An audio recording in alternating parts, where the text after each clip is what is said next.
27 साल के लंबे इंतजार के बाद आज दिल्ली में एक बार फिर बीजेपी सरकार बन गई। रामलीला मैदान में आज रेखा गुप्ता ने मुख्यमंत्री पद की शपथ ली। इसी के साथ दिल्ली के विकास का एक नया अध्याय शुरू हो गया। दिल्ली में आज से रेखा राज है। शालीमार विधायक रेखा गुप्ता ने आज रामलीला मैदान में मुख्यमंत्री पद की शपथ ली। उपराज्यपाल वीके सक्सेना ने रेखा गुप्ता को पद और गोपनीयता की शपथ दिलवाई। मैं रेखा गुप्ता ईश्वर की शपथ लेती हूं कि मैं विधि द्वारा स्थापित भारत के संविधान के प्रति सच्ची श्रद्धा और निष्ठा रखूंगी। इस दौरान पीएम मोदी, गृह मंत्री अमित शाह समेत कई राज्यों के मुख्यमंत्री मौजूद रहे और रेखा गुप्ता की ताजपोशी के साक्षी बने।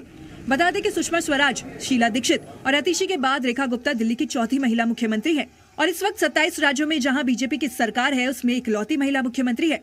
गौरतलब है कि कल शाम को बीजेपी विधायक दल की बैठक में रेखा गुप्ता को विधायक दल का नेता चुना गया था, जिसके बाद रेखा गुप्ता ने कहा था कि उनके नेतृत्व में बीजेपी की सरकार दिल्ली की जनता से किए अपने सारे वादे पूरे करेगी। मुख्यमंत्री रेखा गुप्ता के साथ 6 और विधायकों ने भी कैबिनेट मंत्री पद की शपथ ली। सभी को उपराज्यपाल वीके सक्सेना ने पद और गोपनीयता की शपथ दिलाई। रेखा गुप्ता के मुख्यमंत्री पद की शपथ लेने के बाद सबसे पहले नई दिल्ली से केजरीवाल को हराने वाले परवेश वर्मा ने कैबिनेट मंत्री की शपथ ली। मैं परवेश साहिब सिंह ईश्वर की शपथ लेता हूं कि मैं विधि द्वारा स्थापित भारत के संविधान के प्रति सच्ची श्रद्धा और निष्ठा रखूंगा। उसके बाद जनकपुरी से विधायक आशीष सूद ने मंत्री पद की शपथ ली। शपथ लेता हूं। तीसरे नंबर पर रजौरी गार्डन विधायक मजिंदर सिरसा ने मंत्री पद की शपथ ली। वहीं चौथे मंत्री के रूप में बवाना विधायक रविंद्र इंद्राज ने शपथ ली।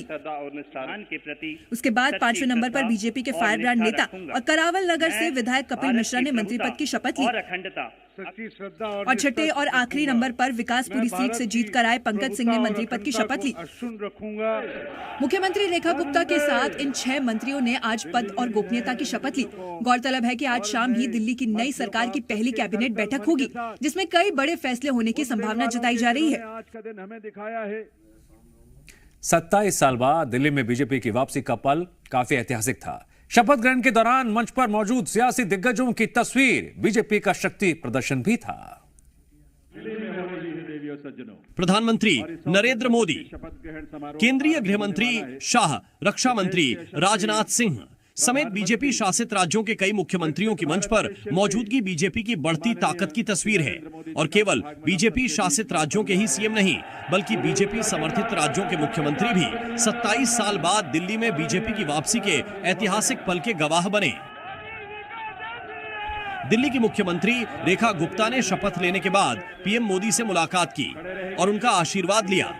गौरतलब है कि सुषमा स्वराज, शीला दीक्षित और आतिशी के बाद रेखा गुप्ता दिल्ली की चौथी महिला मुख्यमंत्री हैं। बहुत ही खुशी की बात है, हर महिला के लिए गर्व की बात है, खुशी की बात है कि एक महिला को मौका मिला है। माननीय प्रधानमंत्री जी का, माननीय हमारे सभी शीर्ष नेतृत्व का मैं धन्यवाद देती हूं कि एक महिला को ये जो मौका मिला है मुख्यमंत्री बनने का, बहुत बड़ी चीज़ है। हर महिला आज बहुत खुश है और बहुत बहुत धन्यवाद दे रही है, पूरी भारत की एक एक महिला। पूरी दिल्ली में बीजेपी की सरकार बनने पर जश्न का माहौल है। दिल्ली से जींद तक जश्न मनने लगा। लड्डू बांटकर ढोल नगाड़ों पर लोग नाचते दिखाई दिए। रेखा गुप्ता के नाम का ऐलान होते ही उनके गांव के लोग ढोल की थाप पर नाचने लगे। अब आपको बताते हैं 27 साल बाद दिल्ली में वापसी करने वाली बीजेपी ने रेखा गुप्ता पर दाव क्यों चला। वो कौन कौन से फैक्टर हैं जिसने रेखा गुप्ता की दावेदारी को मजबूत किया। क्योंकि शालीमार बाग सीट से जीतकर आई रेखा गुप्ता ने दिल्ली की रेस में बाजी मार ली है। अब सवाल है कि वो कौन से फैक्टर है जिसके आधार पर बीजेपी ने रेखा गुप्ता के नाम पर मुहर लगाई है। रेखा गुप्ता को मुख्यमंत्री बनाने के पीछे सबसे बड़ी वजह उनका महिला होना है। बीजेपी की कई राज्यों में सरकार है, लेकिन पार्टी ने अब तक किसी भी महिला को मुख्यमंत्री नहीं बनाया था।